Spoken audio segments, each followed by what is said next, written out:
You started with the snort when you... Oh, no, you do, yeah. You put the snort at the beginning or the end or in the middle of a line. I can't fight the snort. I've stopped fighting the snort. I can't fight this snorting anymore. I've forgotten what I started snorting for. No. I'm in the other one? No.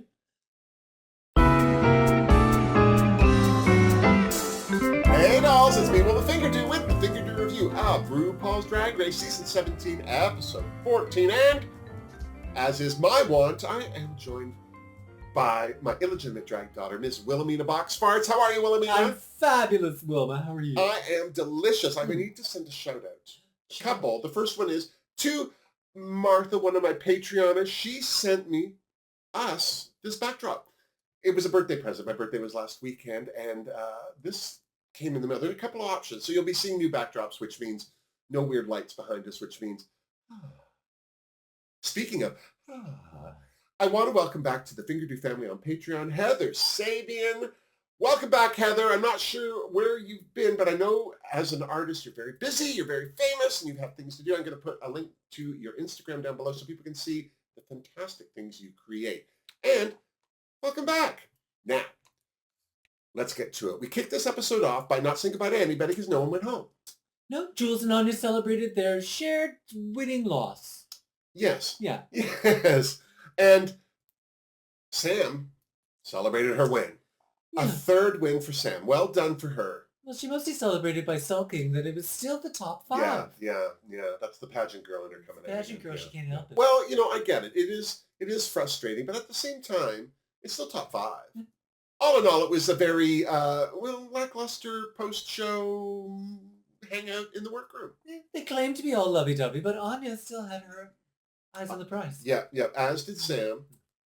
I'm not sure what Susie was looking at, but it's hard to tell. It's hard to tell what that is. It's hard to tell. Who knows? Whatever she was looking at, it was definitely in black and white. So the next day in the workroom, the queens had a little chat about how many girls were going to be going home this week, and then RuPaul came in to not clarify anything.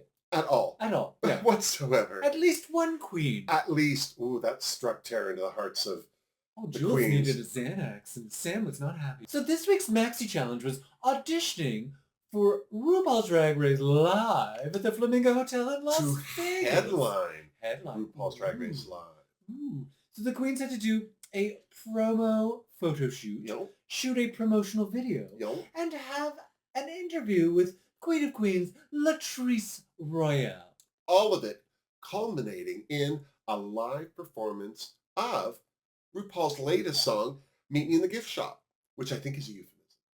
The queens all seemed very excited about this. Sam said she was going to go with her strengths of being a shady country diva. Yeah. Lexi was like, oh girl, no, you're running that into the ground.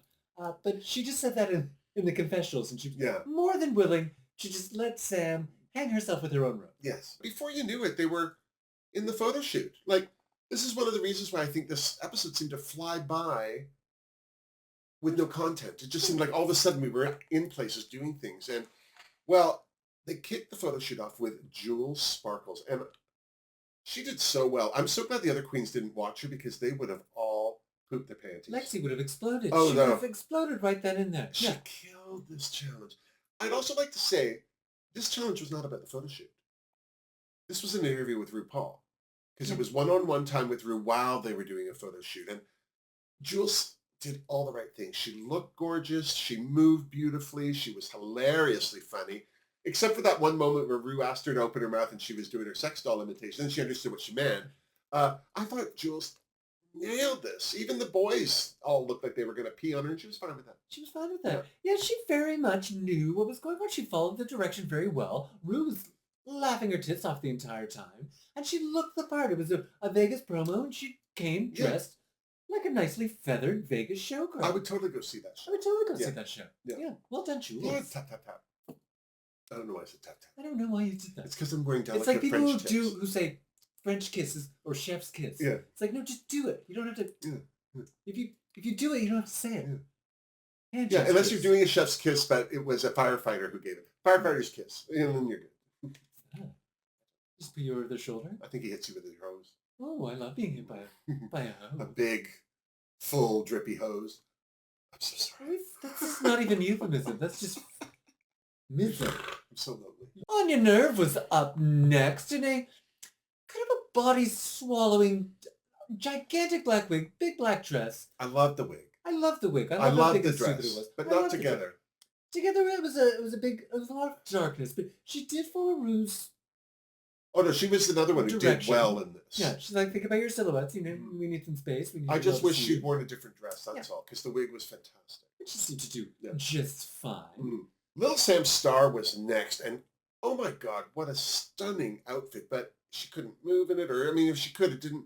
It seemed to be holding her back somehow. And Rue Yeah. even tried to fix her train and everything, so it was out, and they turned on a fan to catch her many draping appendages, and it was fine. Again, there was nothing wrong with it, but it wasn't the best dress for this task. If it had been like just her standing there being stunning, it would have been great, but it was a promo photo, so... You need to move. Yeah, she was very constricted by it, and you know, Rue was like, "Oh, you've got a glamorous tooth," like, "Oh, you've got a glamorous headache," but she pretty much couldn't move anything except for her arms. She also seemed to me, I mean, this could be the editing, so I don't want to be too critical, but it seemed to me that she wasn't coming up with any moves on her own. She waited for Rue to tell her what to do.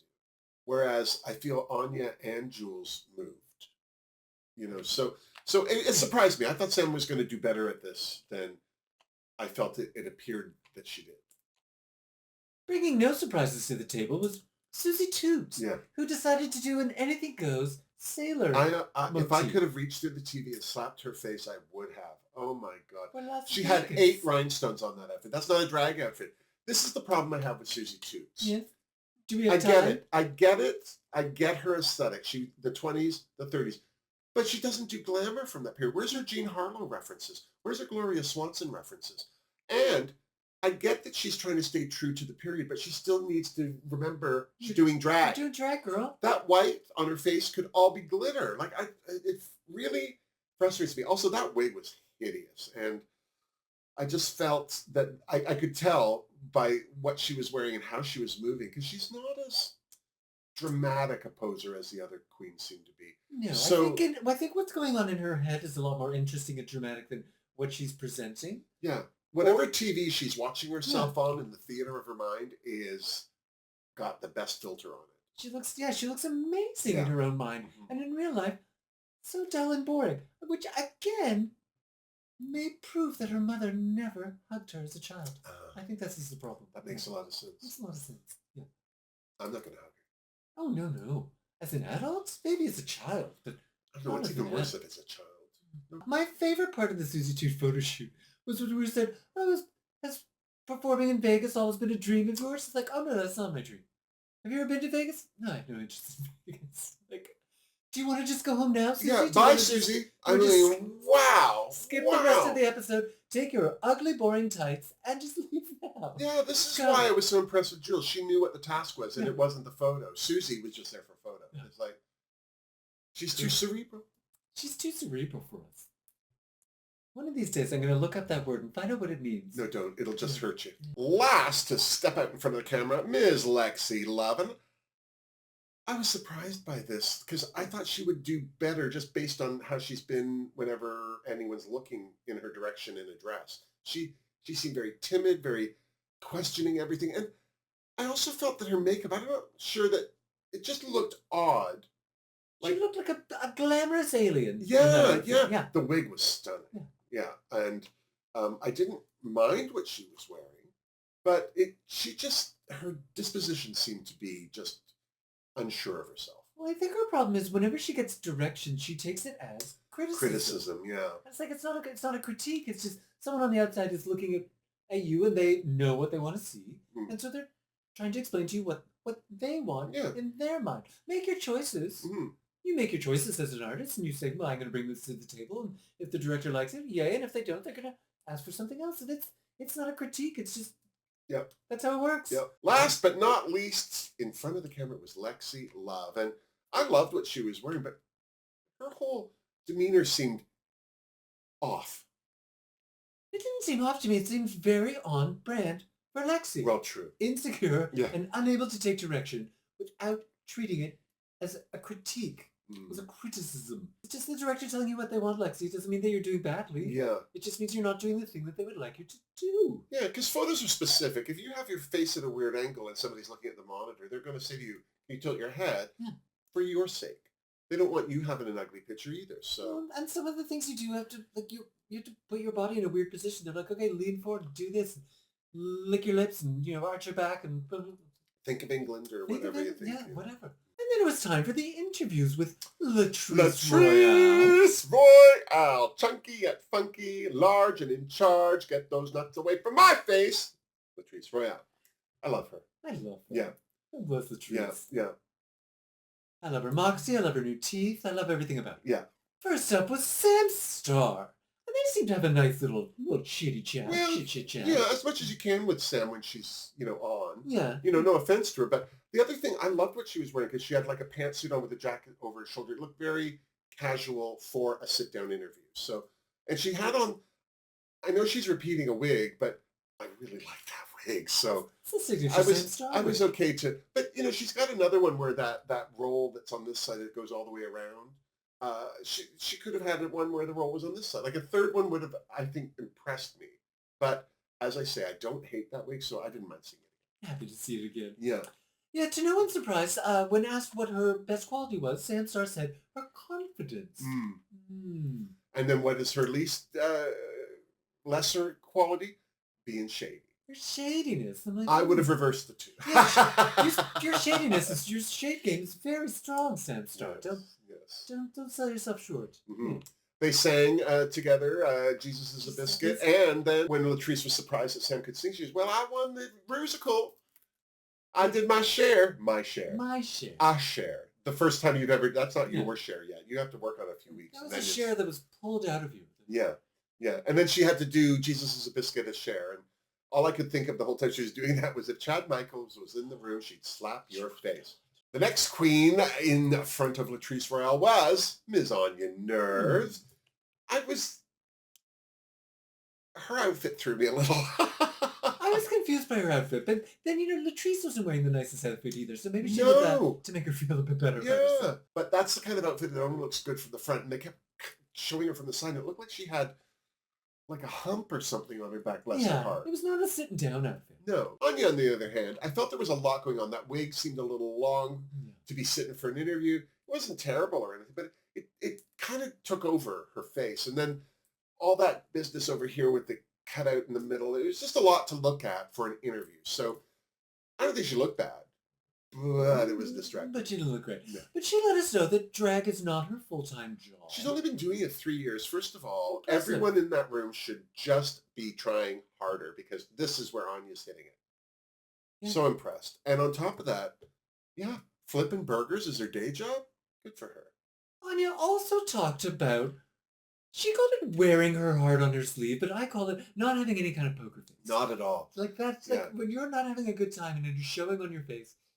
It's not great when people are trying to teach you stuff. Like the fact that she got called out by Jamal doing choreo is not a good thing. No, it's not a good thing. You have to have a bit of a professional. Yeah. But the other thing is she hasn't been doing drag that long, but she is a theater student, so she should know better. She's also 27 and not 21. So she's 31. Is she 31? She's 31. Oh, well, then there's no excuse. Next in front of Latrice was Susie Toots. Fellow Fort Lauderdale queen. I have to say, I wish she had worn this wig for the photo shoot. This was a much better wig because there's some length to it and some bounce. Do you know what I mean? I just feel when she wears those short, tight little styled wigs, it's just lackluster and meh.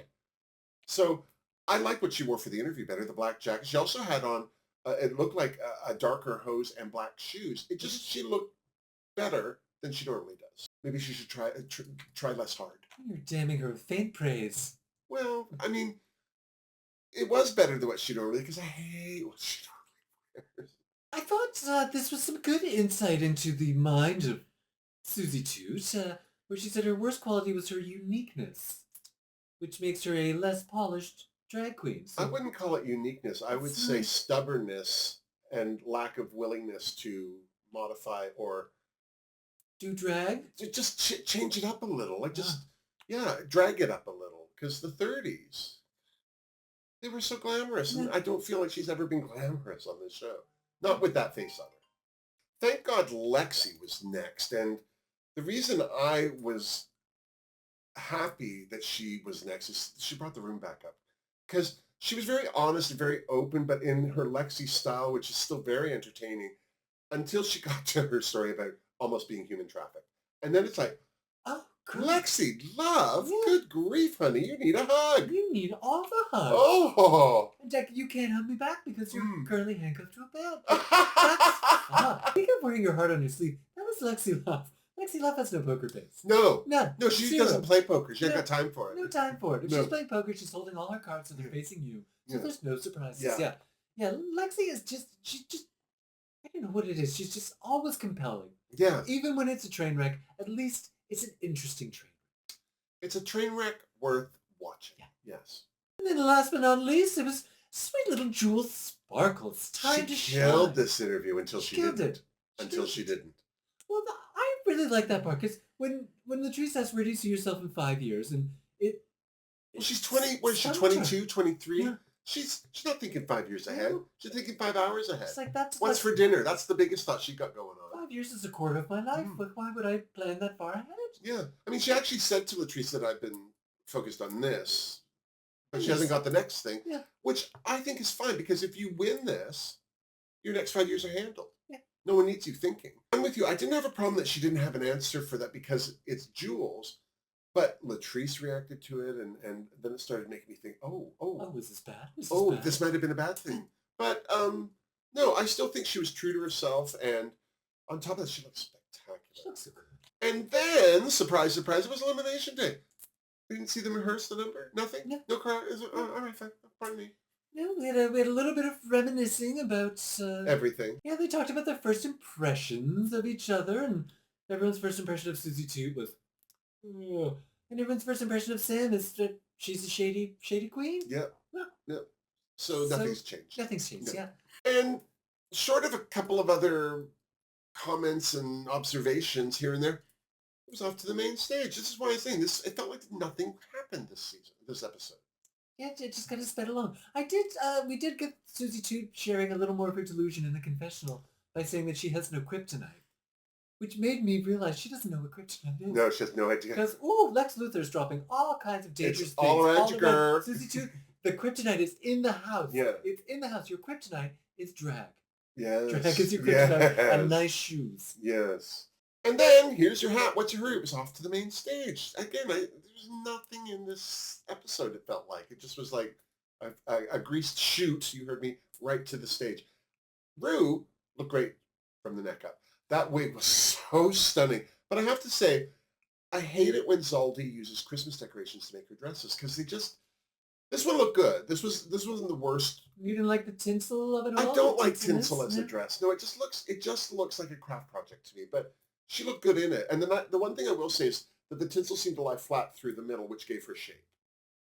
But yeah, if I were RuPaul, I would say no more tinsel. I don't want to wear tinsel anymore. Michelle was revisiting the 80s in a fantastically, I don't know, overdone gold outfit with big, big, big disco hair. And I loved it. Ross was wearing a blouse. Was that Ross or his mother? I don't remember really. I don't know. I love the color of this. It was impeccably made, and if it had been on an 80-year-old woman as opposed to Ross, I would have liked it a bit more. The thing that bothered me the most about this, the black tank top he had on underneath it. It just distracted me. It was very distracting. Yeah. Thank God, joining them on the judges' table, Tracy Ellis Ross, looking all kinds of yummy. Oh my God, she looks spectacular. I loved her dragon scale dress. I loved her hair. I loved her makeup. I love Tracy Ellis Ross. Always have, always will. Done. Yum, yum, yum. Mm. And then the queens took gift shop for a ride, and this was kind of over before it began. Like, No solos. it just sort of happened. Yeah, I mean, yeah. It's Sam like if looked you had really taken great. a moment to go to the fridge for a snack, you would have missed the whole Would've thing. missed it, yeah. Sam looked great. Lexi looked great. Anya looked fine. Susie Toot was in a completely different video for Yeah. a completely different show. She was Yeah. just doing her Broadway thing, and Jules looked fabulous, but kind She of looked blended into fabulous, the but background. no, she just kind of disappeared there. There wasn't really any time to judge any of the queens. No. It was over before it began. Yeah, if they had all had a solo on some level, even if it was just a line, it doesn't have to be a whole verse, but a line, they would have had a moment to shine a bit more. But I guess this challenge was how much can you shine being on stage with 3 other queens? 4 other queens. 4 other queens. We're not counting Susie. And Susie. The thing that confused me about this gift shop number was, when did they work on this? Yeah. The choreo, what happened? Like, it just felt like a lot of things were happening behind the scenes, and we were just seeing the final product. I guess because no one wrote their own verse. Yeah. There was no need. They were just singing to a track. It wasn't necessarily them. So they probably didn't even record anything. Yeah, I don't know. I still would have shown them getting the rehearsal in, just for something to watch. I want to know what notes Susie 2 was getting at choreo. Because, like, her ability to be sensual and sexy in that getup was definitely lacking. Maybe that's how sexy and sensual looked in the 30s. The Depression happened right around there. I'm just saying. Maybe. I guess if you're standing in a bread line, that's a good look. I'd be interested to know what kind of bread am I in line for. Is it just white bread? Because I can do that at home. It's rye. I want artisan loaves it's of rye. It's rye, because Susie 2 is just ever so rye. That's too cerebral. Fine, then she's a sourdough. That's right. Damn right she is. Pumpernickel? Oh, a chance to be a fine thing. For a quarter, Think she'll let me? You think she'll let me? You brought her, you pumpernickel. And then it was time for the runway. Category is Opulent outerwear. Jules was first, and if I had been backstage and seen her haul that out of her dance bag, I would have just gone home. This was the most At first I thought it was Sam Starr, just because of the updo, the balls in the hair, the feathers everywhere. It just seemed very pageanty. Very pageanty. Yeah, and God, Jules just looked spectacular in it. The only thing I would say is the fact that she didn't have panties on, or that if she had a different color other than nude tights, I couldn't even tell if it was like a nude skirt and tights or just the tights, but it just was slightly distracting. But she was so gorgeous, and the coat was so beautiful, and it was about the coat. It was about the coat. So I absolutely gave her a Fingerdoo, because that was all kinds of yummy. Next down the runway in a gigantic puffer coat was Lexi Love. Yeah. Did you like this? I did like this, because again, it was about the coat. Would I have liked it if it had been another category for the runway? Not so much. I did like the bathing suity thing she had on with all the hearts and everything on it. Little chainmail, Yeah, she certainly has a signature, and she had huge hearts on the back of her puffer coat. But we've seen all kinds of puffer coats go down that runway, and I did not hate this one. I thought it was absolutely the right color, the right cut, the right dimensions for her. Yeah. Well done, Lexi. I gave it a Fingerdoo. Taking black excellence to the 10th degree, Ms. Anya Ners was next. This outfit, if anyone else had brought it, I don't know if I'd have liked it as much, but because it was on Anya, she sold the hell out of it. First of all, those door knocker earrings. We're so stupid. She had me at those door knocker earrings, and then the rest of it. I like that she had to draw attention to the white pants, because I was so caught up in everything else, I didn't even notice the pants. I had no idea. It was like she went all around Africa and just took a little bit of everything. Yeah, every nation has been represented. Yeah, it was so stupid. I loved it. Yeah, she looked gorgeous. Love this whole dumb outfit. Yeah, I totally gave her a Fingerdoo. Yeah, well done, Anya. Next down the runway in a fusion of sparkly orange with I love Sam orange. Starr. This is one of my favorite colors, is orange, and I loved this whole look. But because the coat and the dress were the exact same shade, it was hard to discern that it was a coat. Yeah, it was a beautiful, absolutely beautiful outfit, but I was like, where's the... Oh, it's a cape. Oh, okay. But it was just all blending in. It was very gorgeous. It was very sparkly. It was very pageant, very Sam Starr. But for some reason, it just like, it didn't feel like it fit the brief for me. No. The other thing that bothered me about this dress was the closure of the coat, because it was just an industrial-sized gold hook and eye. And they came up close, and you could just see that that's what it was. And a hook and eye is supposed to be hidden behind the fabric, and it's supposed to make the fabric join seamlessly. A mystery. And it wasn't doing that, which made me think that this might have been another borrowed outfit for Ms. Starr, because that's the kind of thing that happens over time. Normally when you get a garment from the designer, it's fine, and then that's something like that would start to separate, and it's what you need, a wardrobe mistress for, to keep everything fresh and fabulous. And I'm not judging anybody on Drag Race for borrowing things. I am, but I'm not. This was a really great outfit, but it could have been better. I think there were a couple of problems with it. I'm still giving her a Fingerdoo because, well, she looked fantastic in it. Yeah. And then last and definitely least, Susie Toot in a 1920s. Was this the cocoon coat? I love the coat. It was stunning. I love a 1920s, 30s cocoon coat. It's very flappers, very it's very structured. The whole thing is meant to make the woman look like she's kind of hunched forward. And I hated the hat. I hated the feather on the hat. And again, I hated the wig. So from the neck down, well done. Well done. Because really, that coat was really almost all she was wearing. Yeah. And it looked great. But the rest of it just... I'm still going to give her a Fingerdoo because no one else wore a coat like that. And that was a good coat. Color was good. Fabric choice is good. Gorgeous coat. Just the face. Everything else. Everything else. Gorgeous coat. And then it was on to the judges' critiques. And they had a lot to critique this week because they had to critique the promo shoot photo and the promo video to sell Drag Race Live in Vegas. Jules was up first, and they loved her photo. Yeah.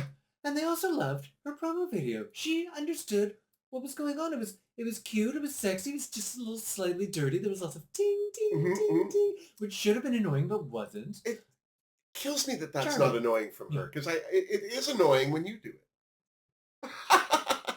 Ding, ding. Yeah.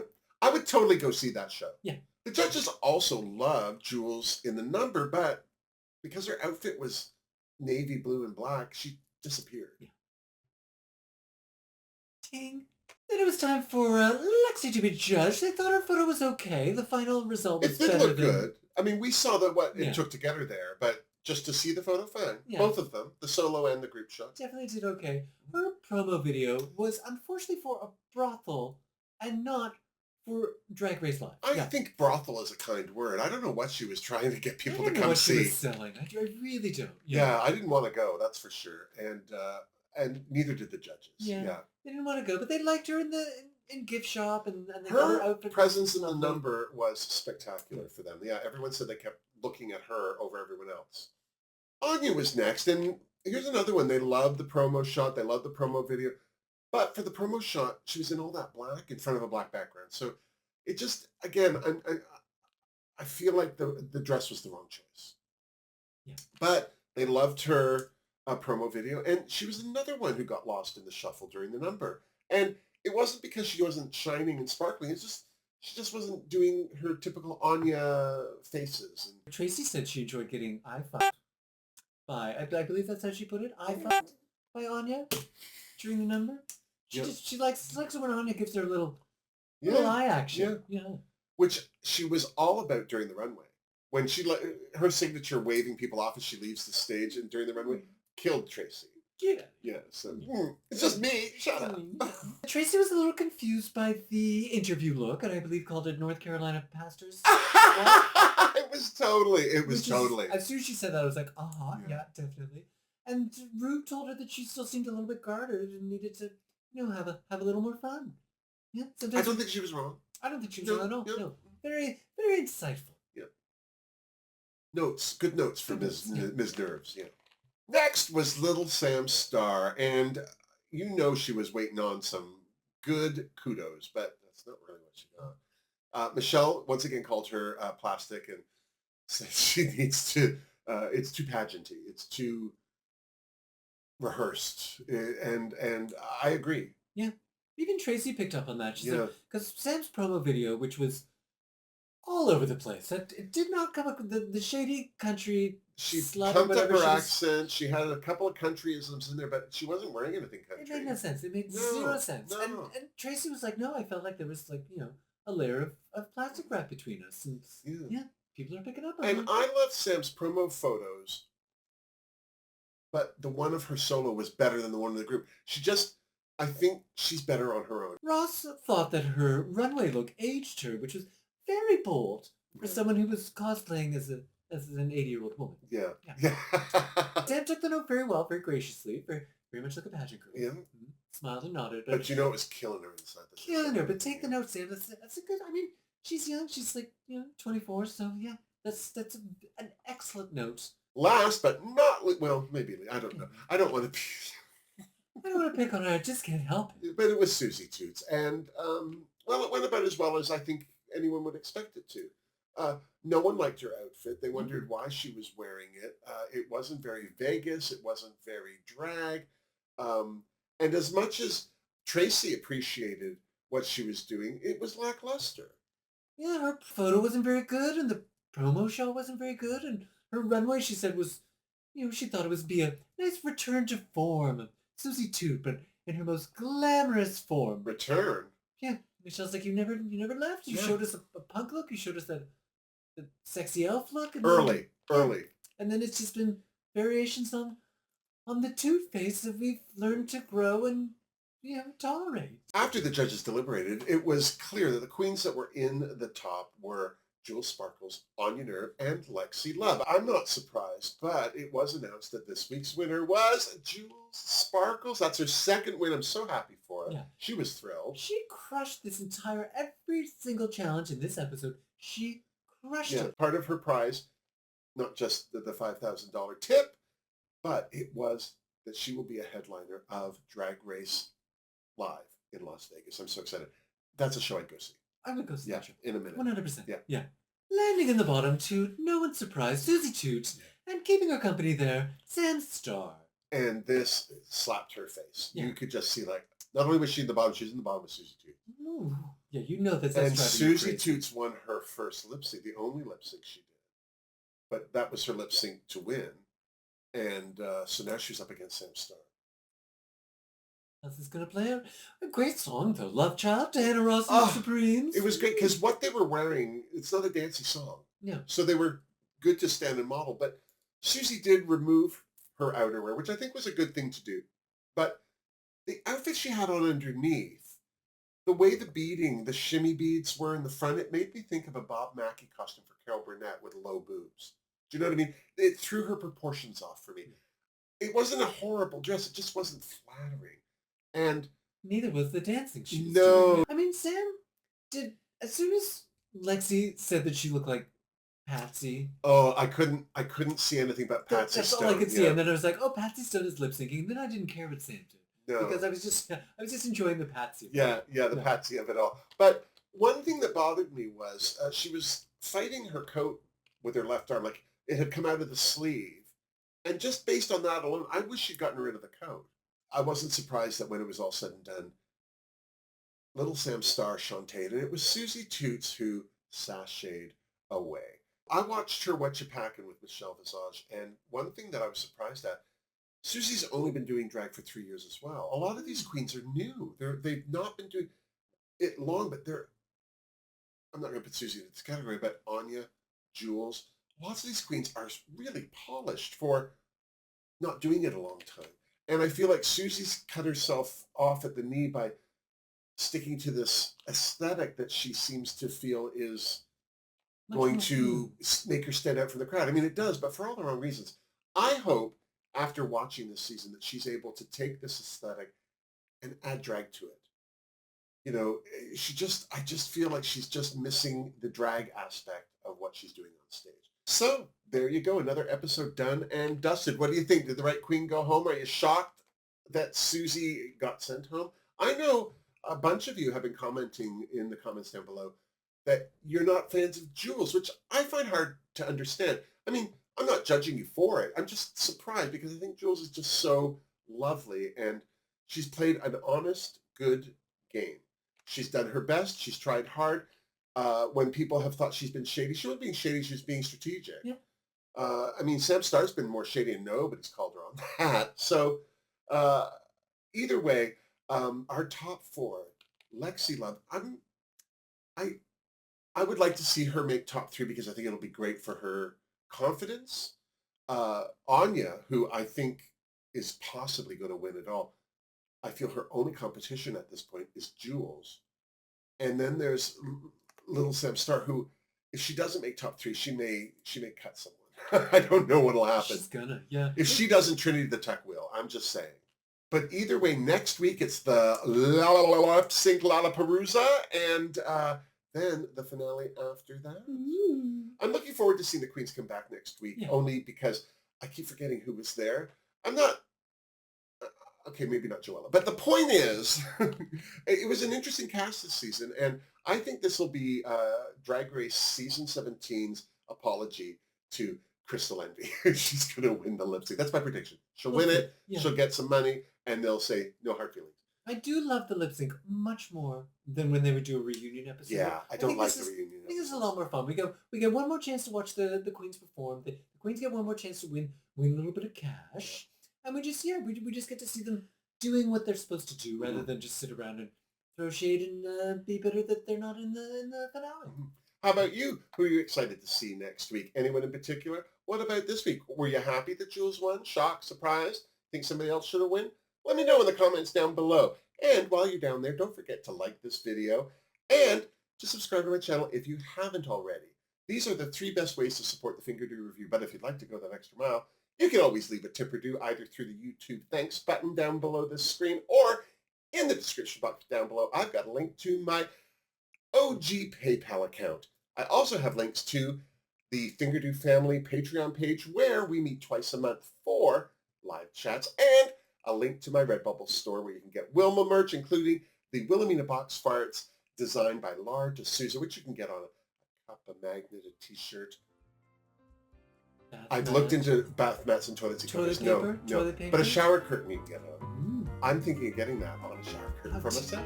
Terrifying. Well, never bathe again. I don't want people hanging out with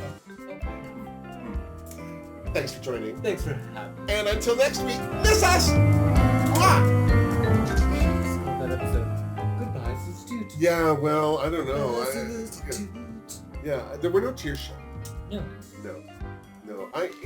God bless Susie Tweets. Like, as I say, I just hope that this is something that helps her define the aesthetics that she's reaching for. Because, again, I think because of her age, she's missing the point. She's trying to be true to a look.